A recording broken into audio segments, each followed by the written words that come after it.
Haven't you ever thought that really, is this it? Is this what life has to offer me?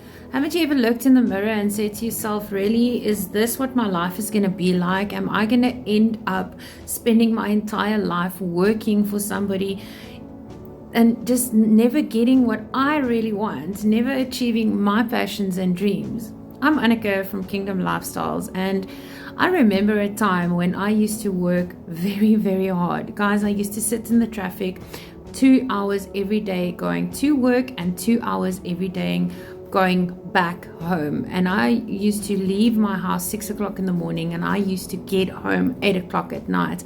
And every morning when I used to drive to work, I used to say to myself, you know what, if I can just work harder, it's going to come next month. Next month, I'm going to be able to get that gym contract. Next month, I'm going to be able to put new tires on my car. Next month, I'm going to have a little bit more money. But as it is, life just never turns out that way. And what ends up happening, you get frustrated, you get demotivated, you feel that you're a failure in life. And guys, that is not the way to go. The only way to change the situation that you are stuck in is actually to make a very big change, because otherwise you're just going to get stuck in that way. You're going to get so used to it that you don't even see another way for your own life. You don't see another way out.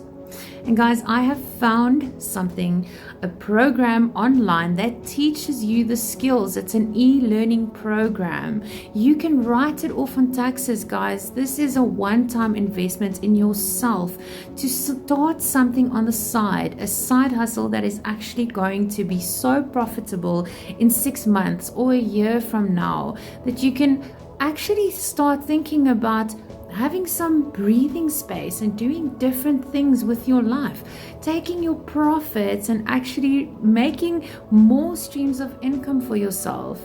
Guys, if that is something that you are interested in, then contact me today because I want to share it with you.